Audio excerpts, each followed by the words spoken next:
if you've never bought a house, it's hard to explain it. Like there's a lot of drama. It's like reality TV shows exist around housing for a reason, because even when I bought my place a year ago, right, a little less than a year ago, drama, like agent, didn't understand VA loans. They didn't like VA loans. I'm like, come on, people, like I do this for a living.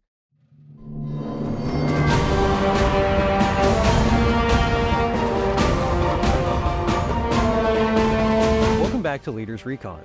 I'm Sergeant Jeremiah Miller, and today we are going to be unraveling the complexities of using the veteran housing benefits to buy a home. And today our special guest is David Piatek. Thank you. Well, thanks for having me. A real estate mogul and National Guard soldier. So a little bit about you. You've done quite a lot. I mean, you've been in the military for 15 years. You've helped the Veterans Affairs as far as, getting information out to soldiers. And on top of that, you are engaged with a bunch of different charities helping soldiers. So tell us a little bit about how all this started. Yeah, so I joined the Guard in 2009. And about a couple years into it, I really realized that veterans got a lot of misinformation about the VA home loan, or the home buying process, or stigmas around that process. Right. And people get steered away from using their benefits.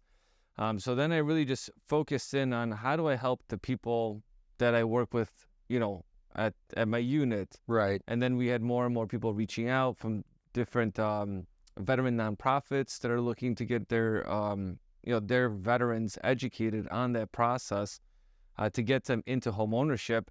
Just to give you a quick example, there's actually a lot of homeless veterans that can become homeowners, and they don't even know it. Yeah, I was actually surprised myself. So a couple months ago, I went to a VA where I get my treatment, and they had a veteran there that homeless. They had 100% permanent total disability rating. They had a good credit score, and they didn't know that they can use that income to qualify and become a homeowner. Not only that, they didn't have to pay property taxes.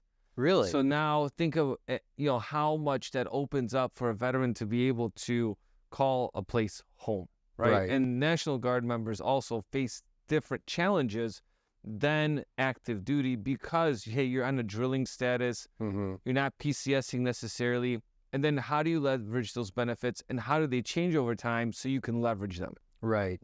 Well, I mean, the concept of buying a home to begin with is daunting, military or not. But then you add the VA into the mix, and you're going this alternative route that I don't think a lot of people, even in the banking industry, are necessarily super familiar with. Right. So you're having to find those specialists who really know how to navigate that process and get you, into a home. So going back to the civilian side of the house, what was it that drew you into real estate originally? I graduated high school early and got into banking. I worked at Washington Mutual when it was around, right? They're not in existence anymore. I worked in their mortgage division, and I'll tell you, when you're meant to do something, like it was like a fish to water. Like I instantly understood everything. The numbers made sense, and so I kind of fell in love with it. And you just looked at that mountain of paperwork and were like, I want to do more of that. Basically, you could say that, yeah. So at least now it's good because I have a team of people to help me with those amounts of paperwork. But that took time to get there. But yeah, I just, the business is fascinating. I think home ownership and real estate is like you mentioned, it can seem like a daunting task, right? Nowadays, I look at it as it being the concept is very simple. Hey, I want to purchase a property, but then it's these micro steps that you take to get to that, which requires clarity. At least I feel like veterans should know a lot. Not just that, but also general consumers, right? Because buying processes varies also based on where you're buying. And with recent National Association of Realtors lawsuit settlement, how real estate agents also currently do transactions is very different. And it's scary for veterans to get into home ownership because of that as well. Well, right. I mean, you think inspections, and then, you've got to meet all the criteria for the VA housing benefits, and there's just a lot to it. So that's really what I kind of want to dive into. But before I do that, I take it that banking came first and then military came after. Was that kind of when the synthesis of these two things really happened for you? So Yeah, because I've been in 15 years. I've been doing this I started in 2001. Okay. So it's been a hot minute. Yeah. It's been a real hot minute. So did banking for a long time, and then decided to make that step towards the military. Mm-hmm. And I was working at the bank. A recruiter came in, and they're like, "Hey, we have all these opportunities." And I'm thinking to myself, it's I think it's cool because Wait. You got recruited at your place of work. Yes. The recruiter just came into the bank, is like, you look like you want to join the military. I'll tell you that I think it was me that growing up I always wanted to do it. My Polish background, first generation born here. My grandfather fought in World War II as part of the resistance, got shot through the head, survived it. What? Yeah. And they were fighting the Nazis in our town where we grew up, or where they grew up. So, I always wanted to, in a way, give back to the community, and military service is one of those ways. And that's why I think also the Guard gives you so many opportunities, because at the time I was in the Illinois Guard, plus their sister state's Poland. Right. So it's kind of a unique opportunity to be able to travel where even traditional Army units don't do that. Right. So it's pretty cool. All right. So one, I would dedicate this entire podcast to your grandfather and talking about his experience, but we're here to talk about housing. So Yes. let's get into it. What are Veterans Affairs housing benefits? What are they? Yeah, so let me break down a couple things with that. So one, the VA home loan is offered by lending institutions. Right? Okay. The VA sets kind of like, think of it from a military perspective, is they set the SOP to say, hey, this is what we allow for eligibility criteria, qualification criteria. And then lenders will then take that information like units would and say, well, that's a little too risky. We're going to put our own SOP in place, right? So that's why the VA home loan can also change kind of based on different lending institutions, okay? The big benefit for veterans, especially National Guard members, is to be able to tap into that VA home loan, which changed up, I think, like 25 years ago. They didn't originally have it, and now they were able to use the VA loan. Okay. So some of the big benefits of the VA home loan itself is that being able to do 100% financing, technically with no limit. So if you want to buy $1 million place, you can do that with no money down. No money down. Okay. Right. So that's a big one. All right. It's a big one. The other part to that is that you do pay what's called the VA funding fee to the VA for using your VA home loan, unless you have a 10% service-connected disability rating. Okay. And then you don't pay that VA funding fee.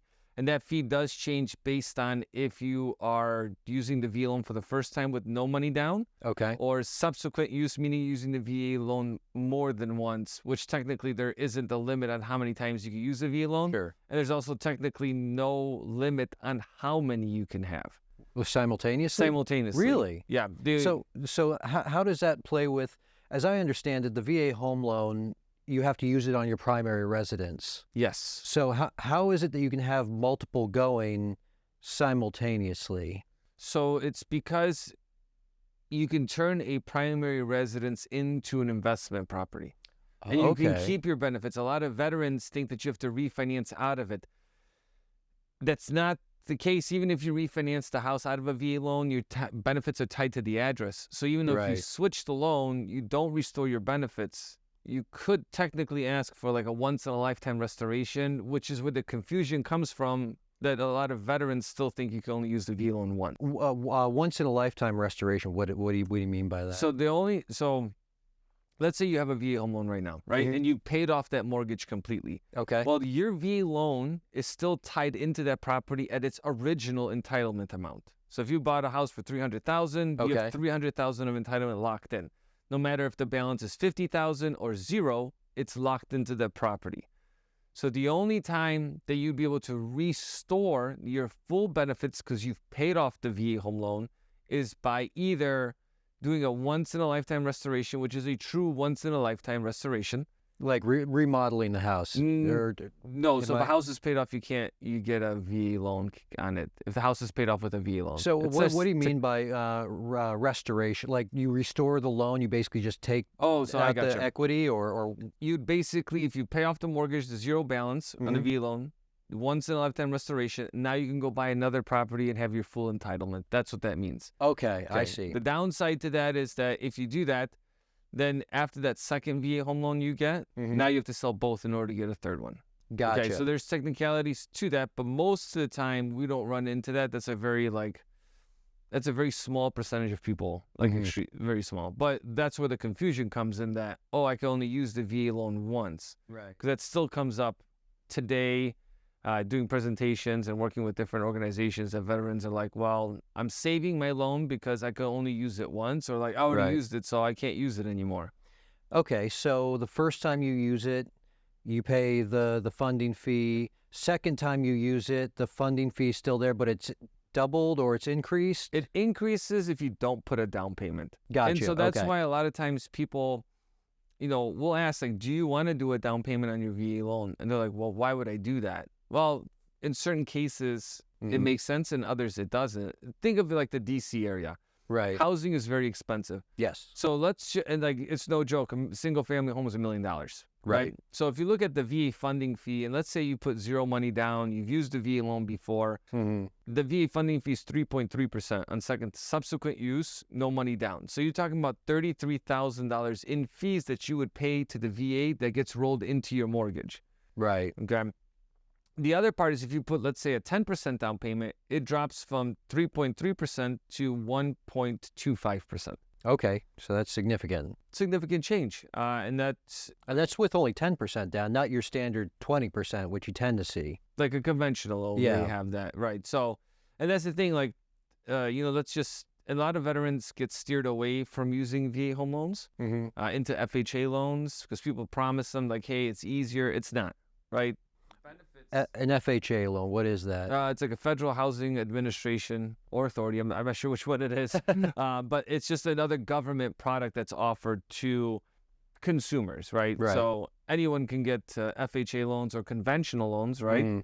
VA loans are specific for military personnel, surviving spouses, and one other group. It's like the not aerospace. I forgot. It's like another group that actually gets it. They don't technically serve in the military, but it's like a kind of caveat, but they're able to use it. The Coast Guard. No, Coast Guard's part of it. It's like geospace, something like that. It's like, it was an odd one because I only came across it once. I'm like, but you didn't serve in the military. They're like, but I have a certificate of eligibility. I'm like, interesting. It's in the VA handbook, but yeah. Yeah. As I understand, I want to make sure that I'm kind of understanding things as we're going through, because obviously this is kind of a complicated subject, and that's why they have specialists such as yourself. So I've got a house I bought with the VA home loan. Yep. I don't want to sell the house. I can use a second VA home loan to buy a new house, and both loans still stand? Or... Yes. So let me explain that a little bit, because this part gets a little confusing because there's really two sets of rules. Okay. There's going to be the new rules, which are hey, I don't have a VA home loan right now, so I technically don't have a max as long as I'm eligible, meaning that I don't have an outstanding VA home loan, and then I'm qualified, meaning I can make those mortgage payments. Technically no limit. If you have a VA loan right now and you plan on not selling that VA home loan and buying another one and using your VA loan benefits, it goes back to the old rules. Now I'm going to explain this carefully. It's based on where you live in the country. Okay. It's based on Freddie Mac's single-family loan limit for the area. Even if you're buying a 2, 3, or 4 unit, it doesn't make a difference. It's based on the single-family loan limit. So this is the best ways to give you an example. Okay. Across the country right now in 2024, because the amount will change in January of 25, because based on what the average price of properties is. Sure. So across the general country, it's $766,550 is the max single-family loan limit. So for example, if you went and bought a property, let's say in Fort Polk, Louisiana, and you bought it for $266,550, to make the numbers easy, right? You technically have $500,000 left of your benefits to buy another property up to $500,000 with no money down. Okay. Now, if let's say you want to buy a $600,000 property, what happens then? You have to do a 25% down payment for the difference. So in this case, you'd put, it's a $100,000 difference. You put a $25,000 down payment, and now you get a VA loan for $575,000. That's how it works. In areas like DC, the loan limits is much higher. Okay. Okay, and it's like $1 million something. So it's based on the first home. It is what your loan limit is. It's based on the single family loan limit. But is that? But you said so. There's like a 700 and 766,550. Yeah. So you're the numbers guy. yeah. So we'll say 750 approximately. You buy the first house, regardless of where you buy it. That's the total loan limit. Or if I buy my first house in D.C. and then my second house in, say, Polk, Louisiana. Yeah. So this is why it gets confusing. Okay. Because if you don't have a VA loan, no limit. Right. If you have a VA loan and you want to keep that VA loan, then it goes back to having limits. And DC and Fort Polk are two different loan amounts. So 766,550 is in Fort Polk. Mm-hmm. DC, it's $1,149,825. That's what it was. Yeah. Okay. So the limit is contingent upon the single family loan limit for the area. So Freddie that you're Mac. buying the new house. Yes. Okay. Yeah, All right. so it's I'm based understanding. Yeah. So it's based on you one. So let's say if you bought a house for $266,550, or I should make the numbers easier. It's a lot. So let's just say you bought it for $149,825 in That's an Chicago. easier number. Yeah, Yeah. that's easier. You're a math guy. The Clearly. math guy. So then in DC, right, you'd be able to buy for $1 million. Okay. Okay, with no money down, anything over that's the 25% difference. Right, because you're buying the new place Yep. in DC, which has that higher limit. Correct. It expands the limit. But if I bought in DC first and then wanted to buy it in Louisiana, we're probably going to have a little bit more trouble because the place you're buying, the second house, has that lower limit for the total. Right. So example, if you bought a house here for $1 million and then you went to Fort Polk, Louisiana, you've exhausted all your benefits because you bought $1 million, it's $766,550. So what do you do now? So then at that point, you would do a 25% down payment for the entire purchase. Now, some people will say, well, why would I use a VA loan if I could do a 25% down payment? Right. And the answer lies in your financial picture. The VA loan is very flexible when it comes to qualification, right? Which is very unique to loan products in general. They allow for more leeway, and they look at income not in the sense of let's say, a true debt to income ratio. They look at what's called residual income. That's your income after all your tax deductions, like your state, federal, Social Security stuff, liabilities, and then they count in 14 cents per square foot for utility costs. And then they have a number left over at the end of the day that says, hey, and it's really low, by the way. I don't know how you can live on it, but they'll be like, oh, $500 a month. If you make that, like after net including insurance, groceries, anything else, right? Like car insurance is what I'm referring to. Then you meet that criteria. Technically, you can use it. So to make this a little bit more plain, what you're saying is with the VA home loan, your income level, like with your set income level, what you're approved for is much higher than with a standard. Right. Okay. Which is word of caution. That's why that can be dangerous. It can be very dangerous. This is why it's so important to budget and understand your credit. Yeah. Right? We meet people that, have lower income, zero debt, high credit scores. We have people that have high income earners, high spenders, low credit scores. Yeah. Well, before we get into that, because I do want to get into that for sure, I just want to, I really want to kind of round out the picture with just understanding the VA home loan. Now, I always thought when getting a house, the VA home loan was a lot more strict in terms of like, the condition of the house, where it exists. Is it in a floodplain?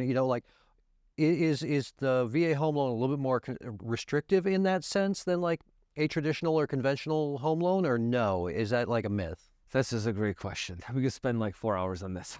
So we've got the time. I'm here.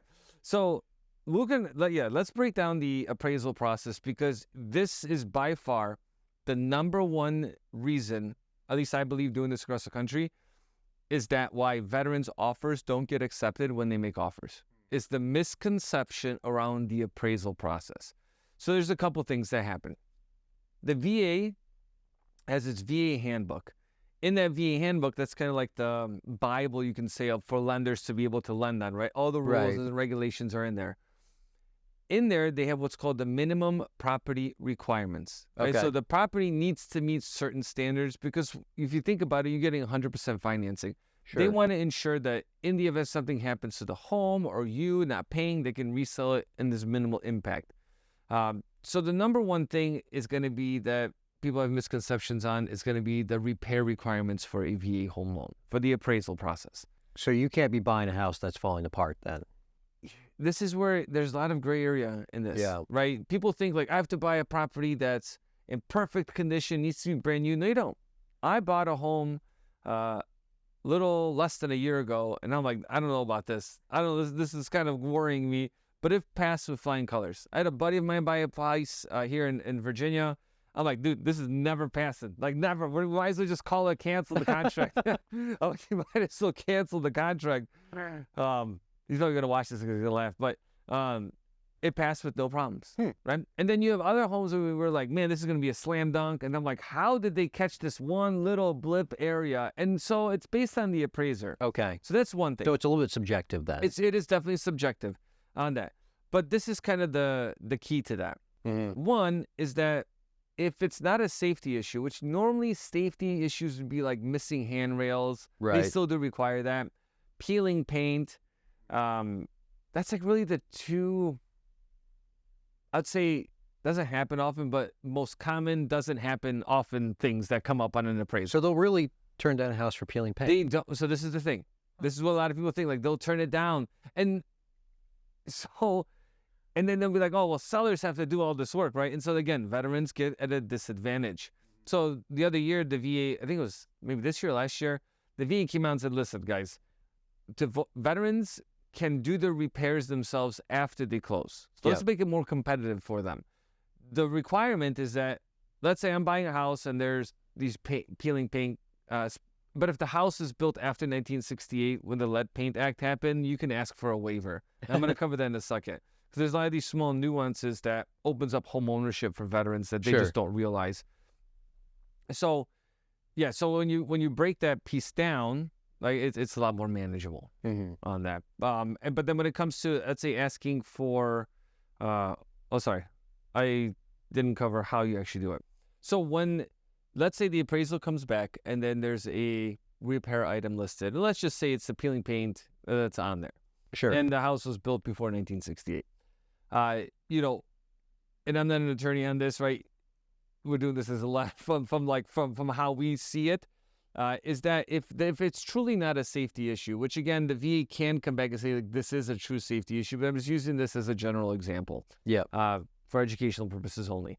So basically you go out and get a quote to say, well, this is going to cost $1,000 to get painted, fixed, however you want it. Then the lender typically will take that quote and then they're going to do an escrow holdback on you behalf of a buyer if the seller doesn't want to do it, right? So they collect 150% of that amount, so it'd be $1,500. You put that in a separate account, you close, and then after you close, you do the work. So that money in escrow you get back to do the work. Okay, all right. So you get it back after the work has been completed. Okay, I see. Keep that in mind because you do also have to have some liquid funds to do it. Now, just because you got a contractor doesn't mean you have to hire them. You can do the work yourself and get your money back, which leads us to asking for the VA to basically waive repairs. So because the lender's going to make the request, but the consumer has to make that written request to the lender. Lender submits it to the VA. And where important one is like, the peeling paint after 1960. Say the home was built after this, they don't have lead paint. We want to be able to take care of this ourselves.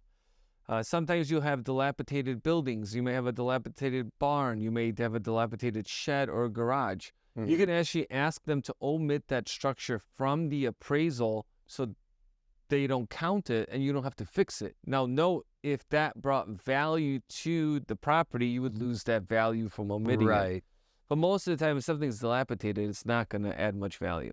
Got it. So that's why veterans can buy as is and still do this, some of them themselves. Now, the important thing here is that every lender does things differently. Some lenders don't allow it. Some lenders do allow it. Some lenders allow it, but there's limitations. Okay. Right? Like you can't be, I don't know, like it can't be something crazy. But you can always do a renovation loan. Or you can build a You can use a VA loan to buy land and build a house with 100% Really? financing. So I didn't know that. So when you're using the VA loan to buy a plot of land to build a house, are they only approving the loan up to the value of the land, or are they also letting you estimate in what it's going to take to build the house on that land? All in. Really? Yeah, and this is the only way you can do it. You can't like buy land and then hold it for 10 years and then build something. You would have to do a buy into construction right away. Really? Okay. So it's a pretty cool, I think it's a pretty cool product. It opens up flexibility, but you have to be very patient. If you've never built a house, like I'm going through a remodel right now, that's already like, I'm like, man, this is already a lot to do. But going through, especially if you're trying to build a custom home. Mhm. And when I say custom home, when you go to a builder, they'll just be like, hey, these are our models, you pick. Right? And you're like, hey, I want this home. And they already have all the schematics. They know what to order, all that stuff.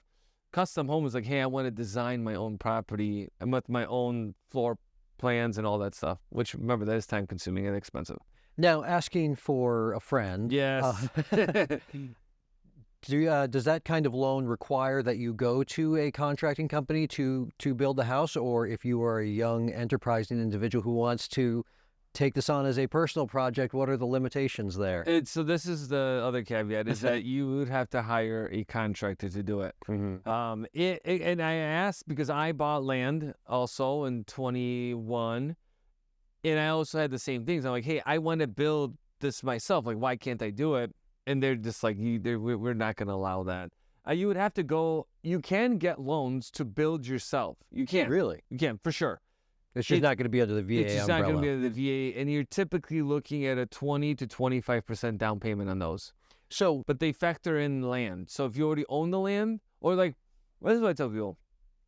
If you're thinking about, hey, I'm going to build a house in this area one day, buy the land today because it's cheaper, right? Values typically go up over time. Right. Not guaranteed, but typically go up over time. So I would say, buy the land now, get a traditional loan, put the 20, 25% down, right? And then pay off that mortgage over the next 10 to 20, 30 years. Because basically by the time you're ready to build, that home is paid off. And now you use the land as equity, so you don't have to put money down on your construction. That's how you not cheat the system. It's just how you use it to your advantage. So you can only do that with a conventional loan, buy the land. So you can't use the VA to buy the land knowing that you're not going to be building a house on it anytime. Okay, all right. And it's not technically, it's a bank loan.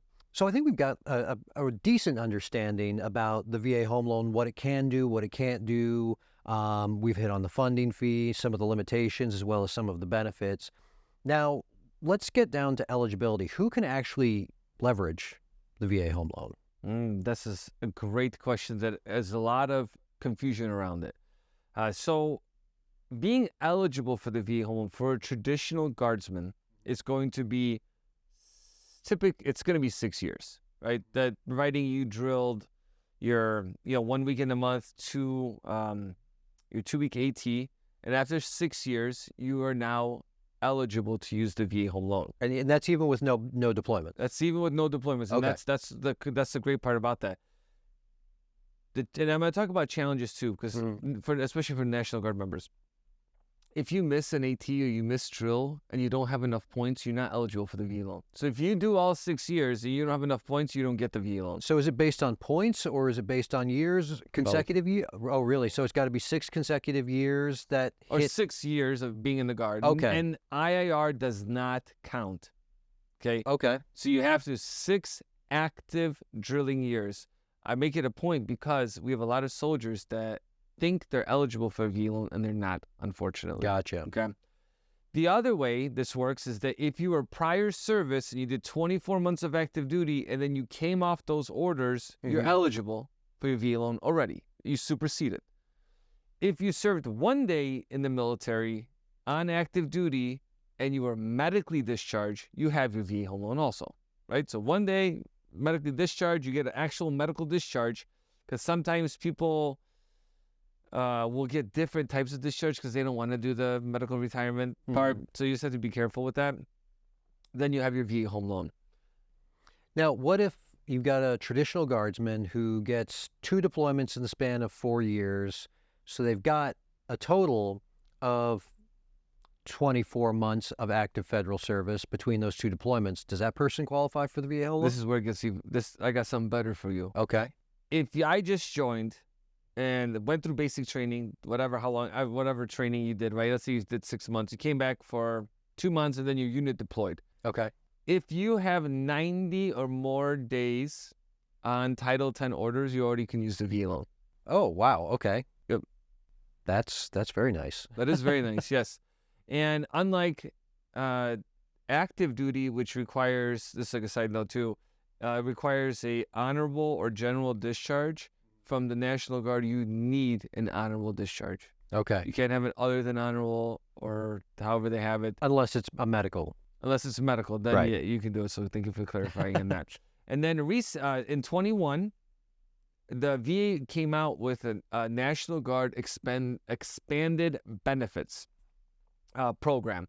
So basically, a veteran that served a total of 90 days, of which 30 days were consecutive on Title 32 orders. I think it's 502, 503, 504, and 505. And we can drop the link in the description too. So COVID. And riot control. Okay. Okay. And it's retroactive. Really? Okay. Yes. So if this service, this 30 days consecutive, 90 days total, occurred before 2021. Yep. All It's right. retroactive. And this helps people now because, like, let's say, and this doesn't include drills or training. Okay. So let's say you get activated for, I don't know, something within those titles, right? Which Right. I see a lot of them. I'm like, oh, hey, you got TDY. Hurricane Helene. Yeah, Helene. You got activated for that. You guys did whatever time. That all counts. Right? Okay. So that's why you have to check your orders. And this is why it's also important to have that I Love Me book. Print those orders for yourself so you have them because magically they disappear. That's why I look for my old stuff and I'm like, I can't, even in iPerms, I'm like, where is this? So I think there's some challenges with that. So you have to keep that because I guarantee you, I know this because we have a lot of veterans when we go to like different organizations and events. They'll be like, oh, how do I get my DD214 or how do I get my, NGB 22 to see how many points I have? Well, you can't access iPerms anymore, so even the Visa will, reach out to the archives or reach out to your old unit to see if they would have it. Right. And that's kind of a crapshoot. Right. Right. So that's why you really need to take that. You check your iPerms, especially before you ETS, download everything. Right. And then download it, not on the cloud, because that could disappear. Download it onto an encrypted hard drive, unless like we get conspiracy theory. Download it to an encrypted hard drive with a passcode on the hard drive, right? You want to, this is all your like military documents. Especially if you go file for VA disability stuff. Sure. You want to get your medical records ahead of time, all that stuff, right? Or if you have medical records, you want to upload them. That's a whole, we got a whole separate video on that. But yeah. And so then a lot of veterans can not go on Title 10 or National Guard members not go on Title 10 and still qualify for the VA home loan. So, and I know there's plenty of opportunities right now to deploy. I know at least for us there's crazy amounts. I'm like, no, I got a job, I got stuff to do. But and not every unit's different. Every unit's different, right? Depending on what you do. But you can also seek out those deployments as well, right? Or you can seek out going on Title 32 orders for the state, or you can look for title orders for active duty. So I think there's a lot of opportunities for veterans to be, or National Guard members to get to that. But yeah, 6 active drilling. If you know deployments, you have your VA home loan. And then if, let's say you didn't use your VA home loan, because we have actually a lot of this right now. Mm-hmm. A lot of veterans didn't use their VA loan because they weren't eligible at the time, so they bought a home with a regular conventional or an FHA loan. Now they meet the requirement. They'll actually refinance those homes into VA home loans because they don't have to pay private mortgage insurance. Typically it's better rates. And then Okay, so I actually want to hit on that. You said no mortgage insurance. So no the VA private does- mortgage insurance. Yeah, so the VA does not require mortgage insurance. That's a big one because I think that ranges depending on the size of the loan, but that could be $100, $200 a month that you're saving. Way more than that. Oh, really? Yeah, especially like out here in higher price points. Oh yeah, definitely. Huh. Yeah, it can be like $400, $500, $600. Wow. So, and it's also credit driven. So the lower the score, the higher the the PMI is, and the type of property, and where you're buying. So all that gets factored into that. With VA loans, it's pretty much like with like it's the funding fee is flat. It's not credit based. It's like, did you putting money down or you not? Is it more than the first time? And that's really it. And you said the VA funding fee, that's 3.3% on the second one if you're not putting money down. And the first time, how much is it percentage? 2.15. 2.15 the first time you... I'm pretty sure it's either 2.15 or 2.4. Yeah. Okay, so but it is definitely a little bit lower. So first time you use it, it's that 2.15, 2.4 range. Second time you use it, and again, this is only if you're not putting that 20% down. Or 5%, it drops to 1.5, and then if you put 10, it drops to 1.25. So yeah, I actually wanted to ask you about that. So it sounds like it's on a scale almost.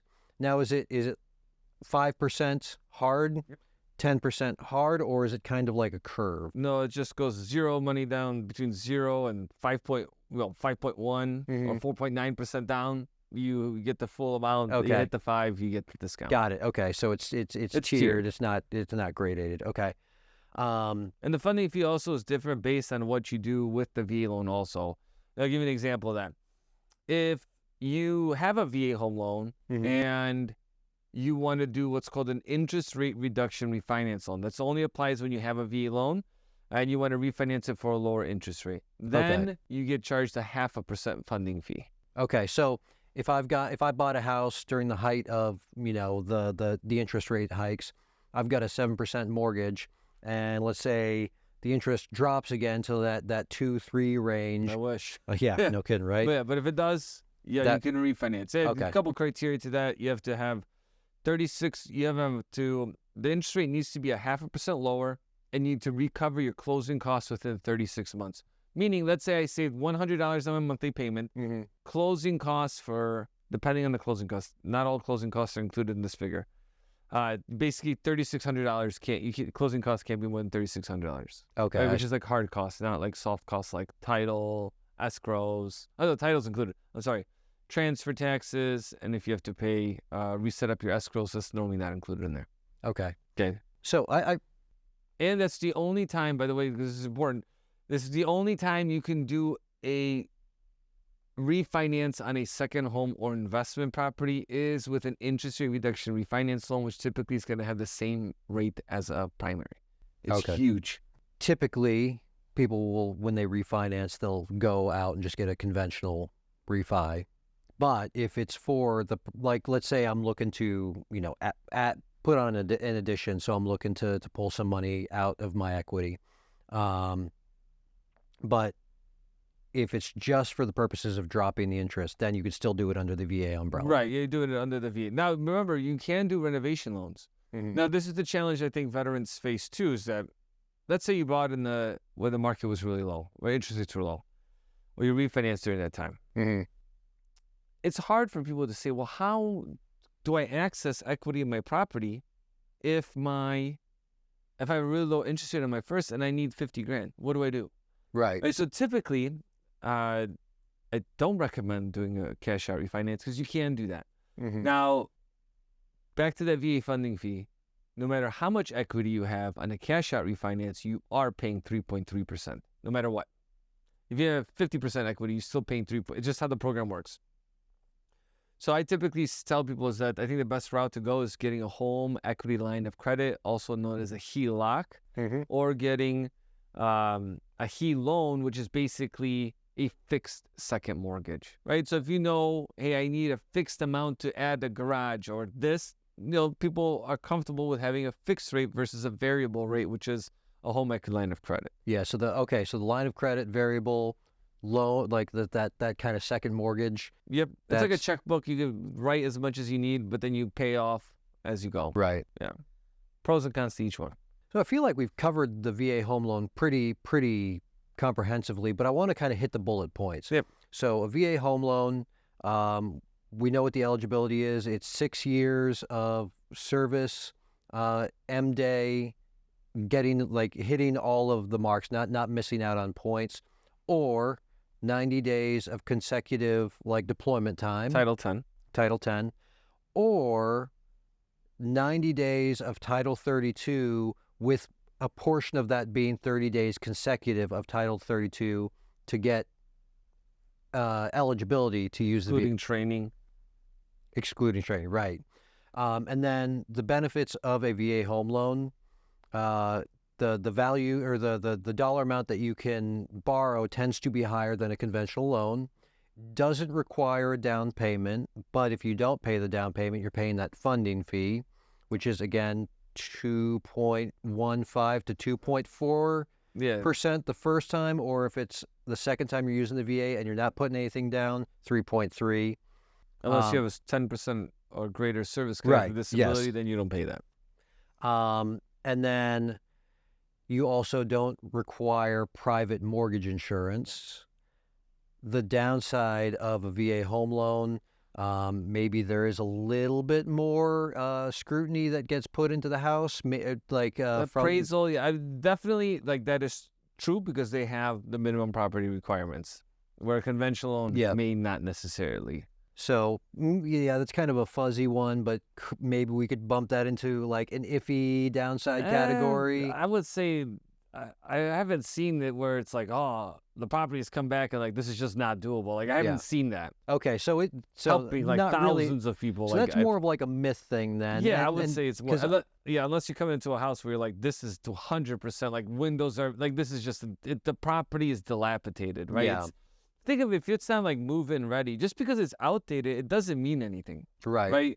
It's got shag carpet. Like I got a house from the 50s, man. I'm like pink bathrooms. It's like one's yellow. It's okay. Like outdated is fine. Yeah. Dilapidated is different. Right. Like, hey, walls are sinking in. Yeah. Like, that's different, right? And I guess maybe the last like downside, if I were to categorize that, is there is that funding fee if you're not putting anything down. So just be aware that there's a lump of a sum of money that's going to be put on top of the overall mortgage. So kind of anticipate that. Right. So I feel like we've got a pretty good grasp on the VA home loan. I don't think I missed anything. So now it's time to find the home. You know, finding the right neighborhood, finding an area that has access to the right amenities for you. Finding something that keeps your commute manageable. If you can do this, like, look at DC. Like you'd have to live like 4 hours away. My commute every morning is 2 hours one way. No. Oh yeah, but I live in the woods. It's great. Oh, that's awesome. Yeah. But that's the thing. Everyone's home journey is different, right? What you're looking for, what you want in an area, right? Sure. And if you don't mind the commute, then it's no big deal. Well, so going into that, like what are some things, what are some factors that folks should really be considering when they are on that hunt for the right home, the house to become a home? So there's a couple steps to that. First, you need to understand what your budget is, right? Mm-hmm. I cannot stress that enough. I think oftentimes people will come and say, hey, I want to buy this house. Right. And I'm like, well, the payment's this. And they're like, well, that's too high. Like, because you didn't do your budgeting, right?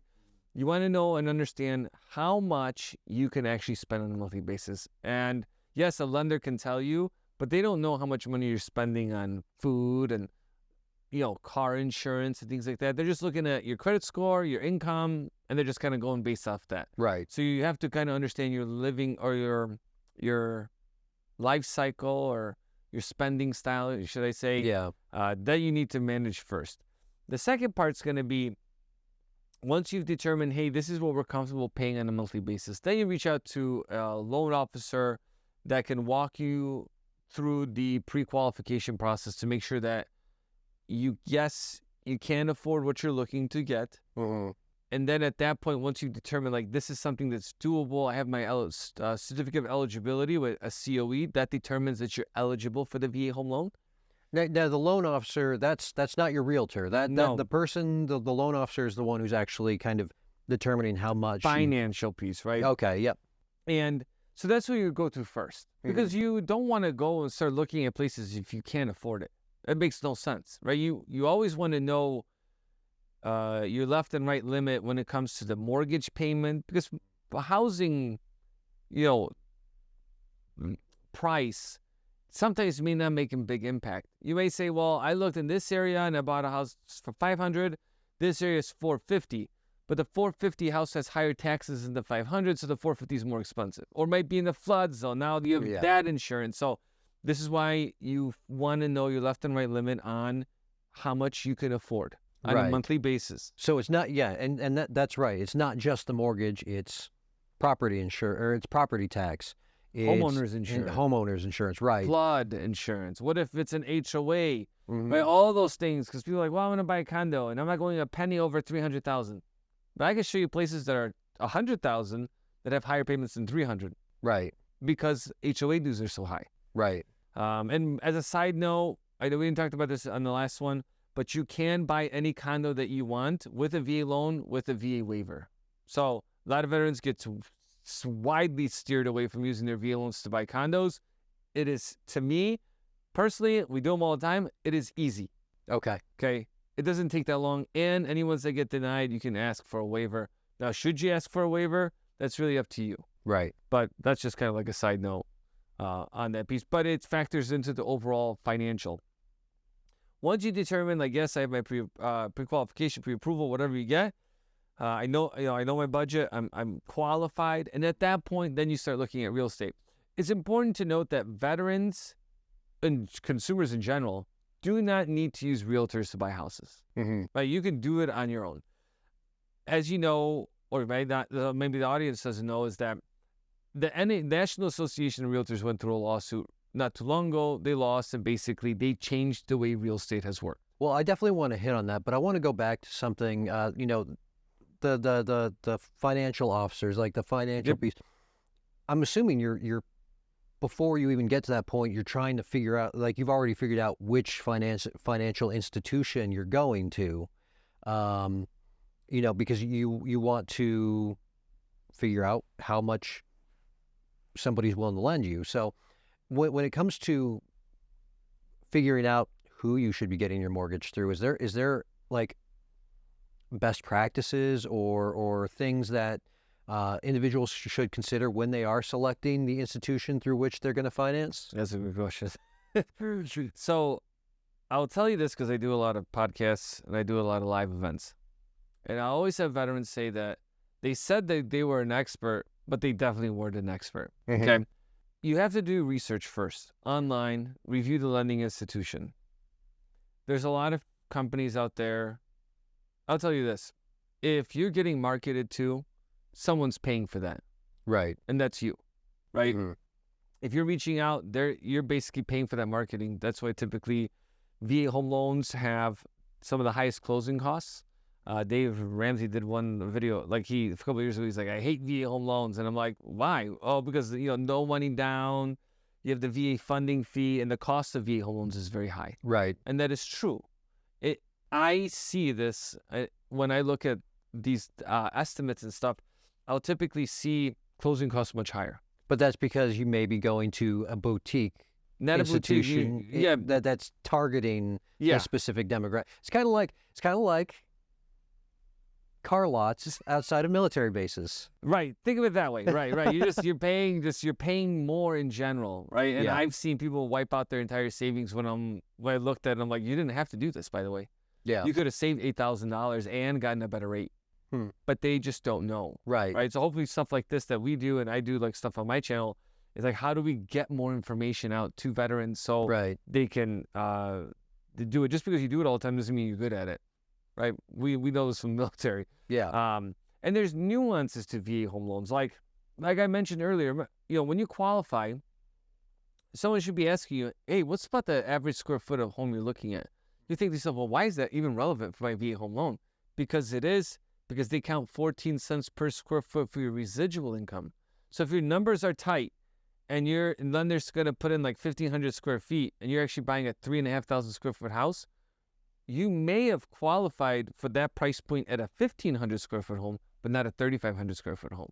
So there's all these small details that, once you learn about the VA loan and the process, you're basically almost doing you're quizzing the loan officer to see if they actually know what the program is. Asking about residual income. We're like, hey, is there any additional utility costs that the VA is factoring in? If they don't know these things, then like they're just another clogging the wheel. Yeah. So just to clarify, Yep. there are institutions that absolutely specialize in VA loans. Yes. But you might be paying for that a little bit extra. Yep. Not every financial institution services VA loans. That is also true. Yep. So what you're probably going to be looking for, it might be in that first bucket of the ones that really kind of target veterans and VA home loans. However, you're probably going to have your best luck in that little sliver in between of institutions that aren't specifically targeting this demographic, but do service VA home loans. Right. Okay. Right, All yeah. right. And then, because you want someone that has experience with them, but not someone that does them like, hey, we do 1 or 2 a year. Like, then it's not going to be a good experience. Right. You want someone that does them often enough, but then also is not spending crazy money on marketing. Yeah. So, yeah. Yeah. Isn't necessarily engaging in what could be considered predatory habits. Yeah, they just came out with like a whole article about that like the other day from the Federal Trade Commission, but I'll have to check that out. So we started to get onto the subject, but realtor. So okay, Yep. You don't need a realtor, but let's go with the broad strokes here. Most people are going to get a realtor when they're looking to leverage their VA home loan. in today's market, I feel like that's shifting Really? Okay. just because of what the lawsuit is about. Okay, well, let's hit the realtor side of it, and then Yep. I want to get into that side of it too, because that's super interesting. So, how do you go about finding a realtor who's going to do right by you? Because you hear the horror stories, and that's just across the board. I'm not talking specifically just VA home loans. This is all home Yep. loans. You hear horror stories.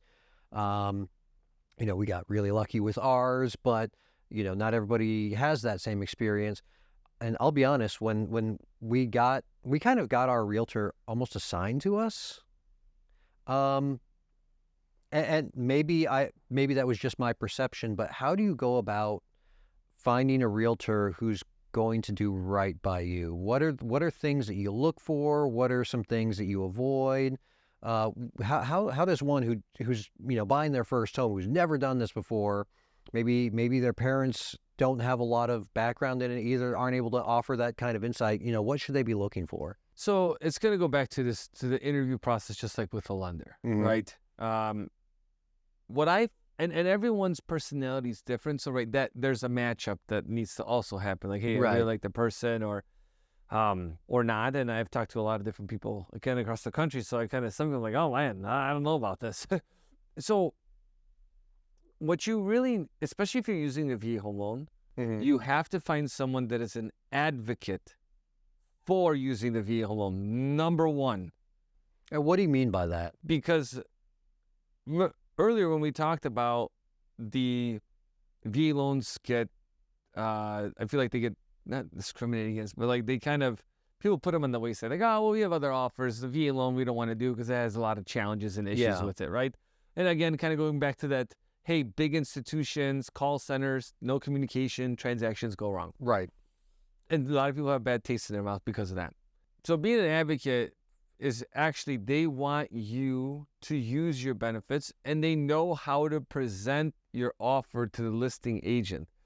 This goes back to also having a good lender, because they should be CCing your lender on the offer. Mhm. Your lender should be reaching out to the listing agent, letting them know, yes, they've reviewed all your finances, which again, this is why that pre-approval is so critical. Mhm. It's like, if they take your information over the phone, but you don't submit, like, it should be painful, by the way. It should be. It was. It was, and it should be, because you need to provide everything: tax returns, bank statements, pay stubs, LES. Like, they need everything verified. Too many times I see veterans that thought they were qualified, they got a pre-approval, they went under contract, they spent money, they get disqualified. Yep. That's the key. So your agent should be CCing the lender, reaching out, and they should be really available 7 days a week. Yeah. Right, like 7-Eleven, always open but not always doing business. Okay, like there should be some, like, you should be able to communicate, because this is a big decision, right? Right. Real estate is one of the biggest decisions that you'll make in your life, right? It's the most Yeah. expensive thing you'll purchase. So before we get on to the ability to go out and kind of navigate this process on your own without like a real estate agent, what is this lawsuit, and what was the prior system, and what changed post lawsuit? So a couple things. We had the industry change and what the VA has changed. Okay. So prior to, I think, like August 17th of 20, right around there, August timeframe of 24, nationwide, they changed how realtors get compensated from this lawsuit. Okay. So like before all of this, let's say I was listing my house for sale. I worked with a realtor. That realtor maybe charged me, let's just use hypothetical numbers here, 6%. Okay. And then I, as a listing agent, would be like, okay, if you bring me a buyer, like let's say you're a realtor representing a buyer, I'm going to give you 3% for bringing me a client. Okay, so now we split that 6%, So 3 and 3, right? So that's how it worked. And basically, you didn't have to sign not in every state was a little bit different, but in general, you didn't have to sign an agreement with your buyers to tell you how much you're getting compensated. You're just basically showing properties. Wait, so you as the listing agent would basically say, this is the rate. There was no negotiation? No, they'll just say this is what the rate is, and that's it. Okay. And then they would get it from the seller. And the argument was, they had a lot of arguments for why that shouldn't be there. They lost on these arguments, and now we have the new set of rules. So now, let's say I am a buyer's agent, for example here, hypothetical, and you are a consumer looking to buy a home. Okay? If you want to go look at a property, we need to sign an agreement. This is by law. You have to sign an agreement with me to represent you. And by the way, these are my fees. I charge, hypothetical again, 3% for my services. So if I find you a house in 1 take or 50 takes, it's 3% of the purchase price, right? Or 2%, or they do it by hourly. However you have it by service, hey, I drive you, it's $50, whatever.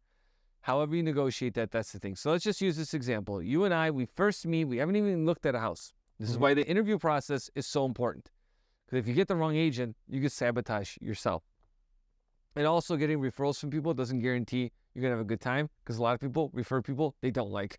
I don't know why it happens, but it happens. Like I've watched a bunch of studies on this. So we meet, we sign an agreement. Now I take you out looking at homes, okay? Let's say we find a house for $100,000. I don't know where we're going to find it, but let's say we find it for $100,000 to make $100,000 to make numbers easy. I talked to the listing agent. You love the house. They don't offer any type of co-op to me. They still can. Co-op? Meaning like you brought a client to somebody and they're offering you a cooperating agreement, like a co-op. I don't know how to really explain, like cooperating commission, I guess. Okay. So like that 6% that we talked about Yeah, like before. that 6%, right? So now you come to this property and they're saying, well, we're not offering this. We're not offering let's just say buyer's commission. Okay. So now you say, well, now I say to you, well, this property, if you want to buy it, it's going to cost you 3%, which is $3,000 that you have to pay me for my services. Now, can that go into the mortgage? No. So you have to pay that up front. You have to pay out of pocket. But now let's flip it. Let's say you look at this property and the listing agent's like, yeah, we're offering you, the buyer's agent, a 3% commission. So now you don't have to pay that because the seller has paid for it. Okay.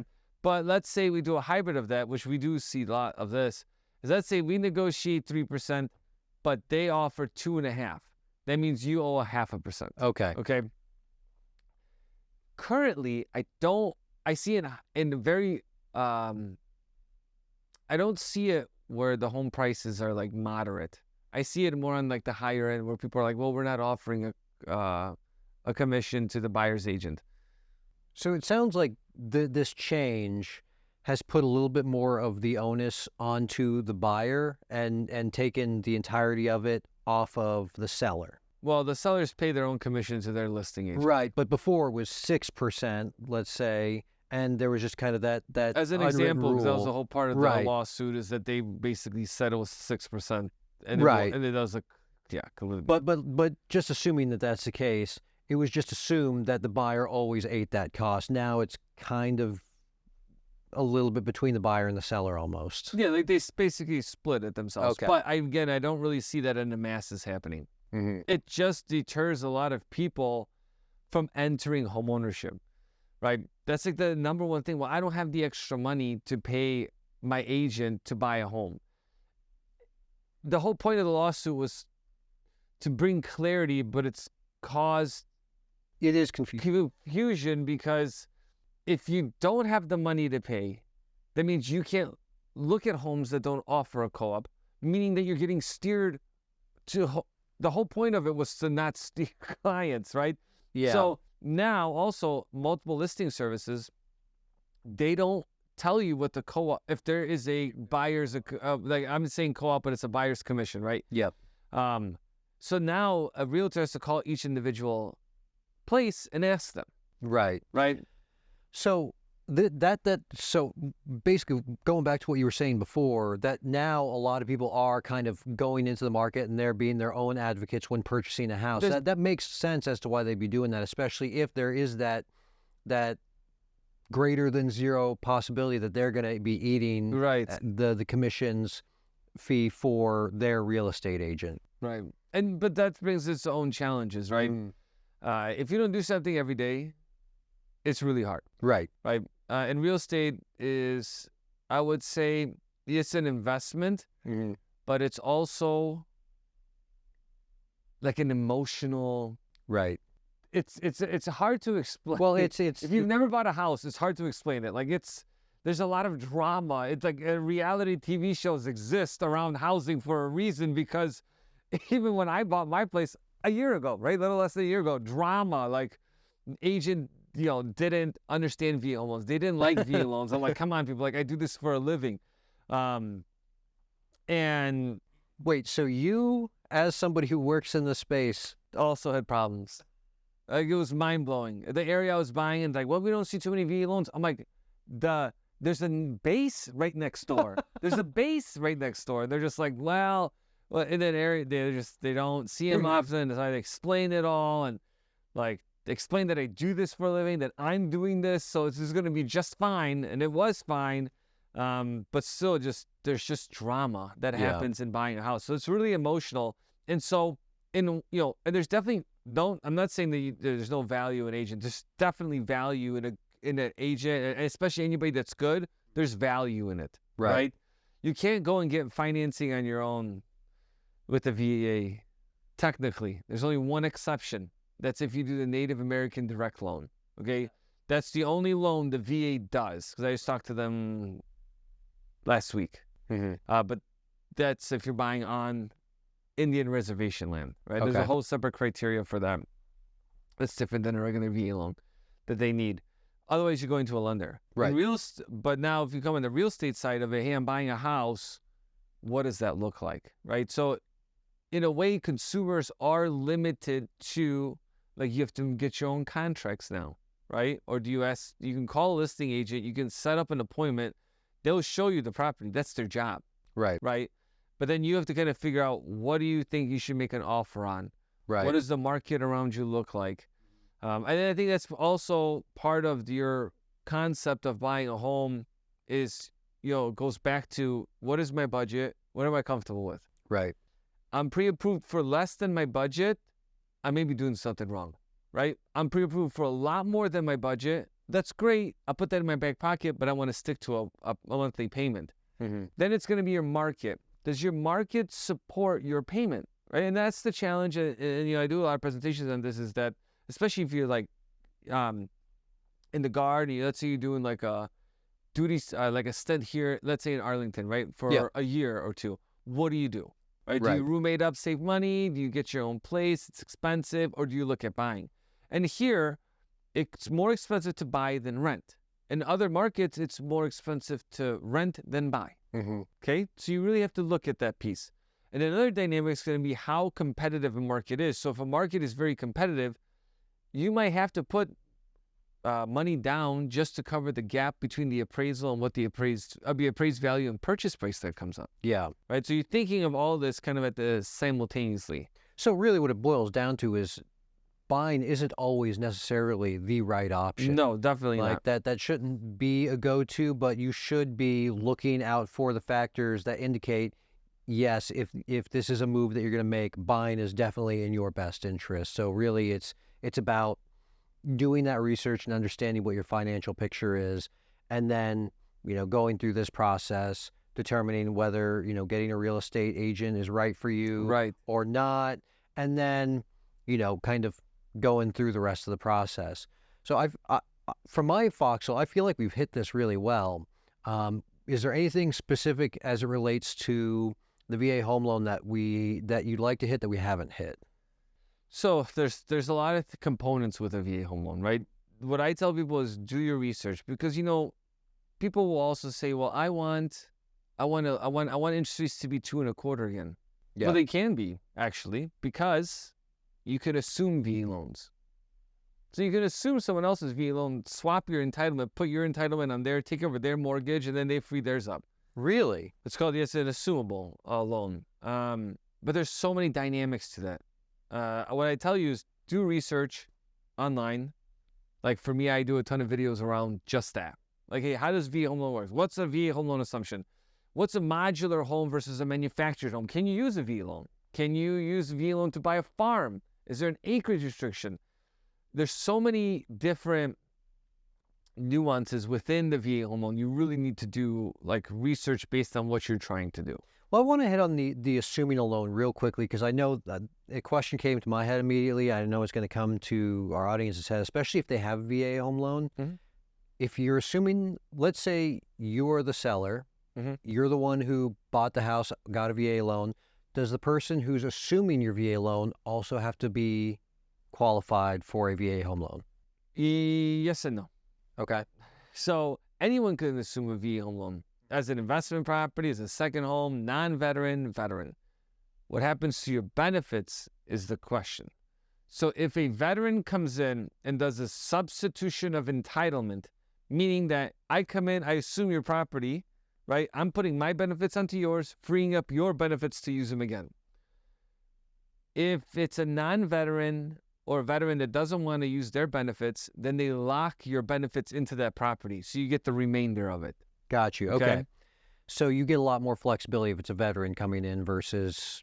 Way more. Yeah, and okay. remember, VA assumable mortgages have no benefit to sellers, only buyers. The VA will even tell you this, because it's a burdensome process. Yeah. Right? It takes longer to sell, and then people try, and you have a really good rate. So normally what we see is people ask for more money. They're like, hey, if you want to assume this, it's an extra $50,000, because we have such a crazy low interest rate on this. You save interest.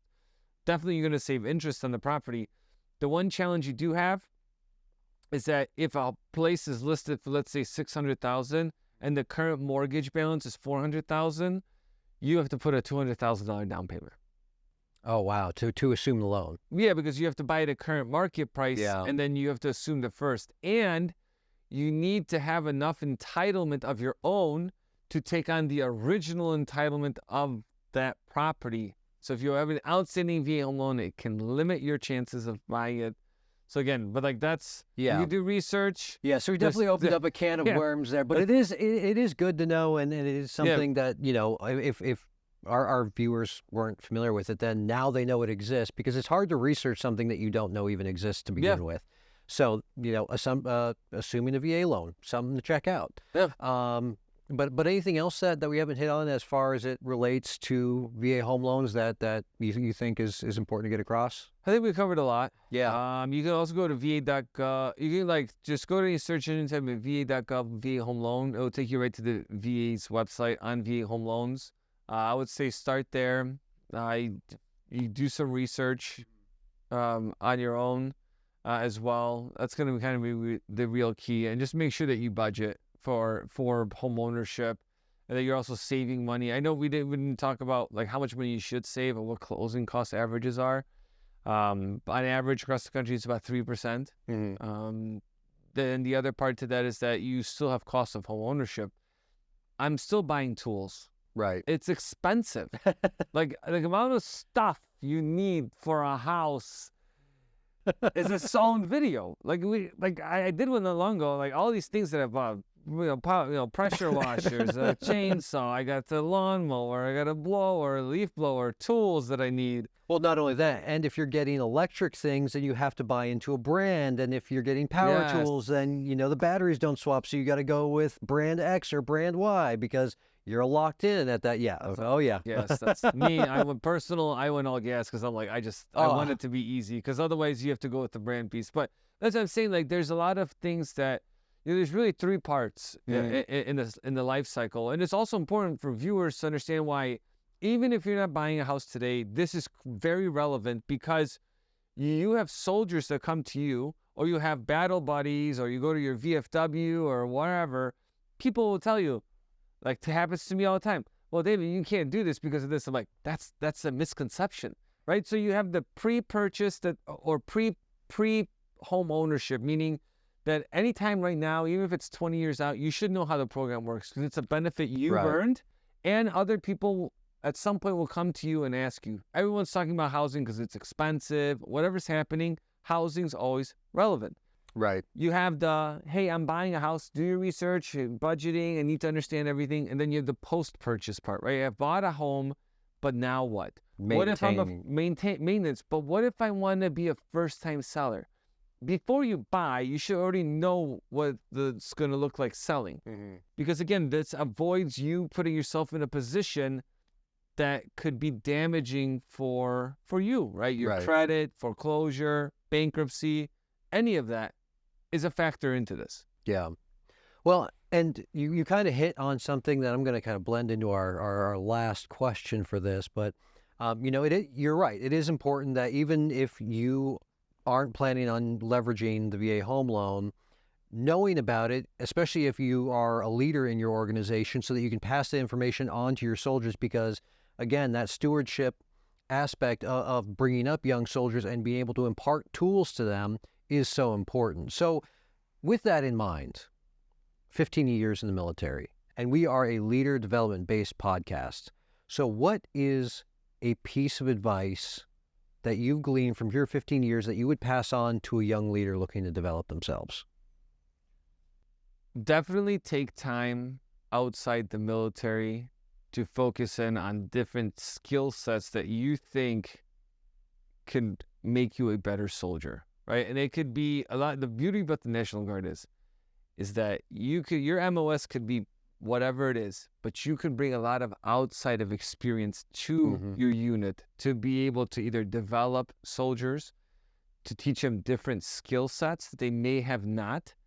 It comes very important on deployments. I'll tell you that we have a very diverse group of people that have all from executives to well workers to farmers that bring that experience to the table, and then you can share it and you can learn and you can help develop people in different areas that they just don't know about. Fantastic. Well, I've learned a ton. I'm definitely going to be using some of this information in my moves later on in life, and I hope our audience can say the same. Awesome. David, thank you so much. Thank you. If you enjoyed this episode of Leaders Recon, please don't forget to subscribe and leave a 5-star review. You can find us wherever you listen to your favorite podcasts.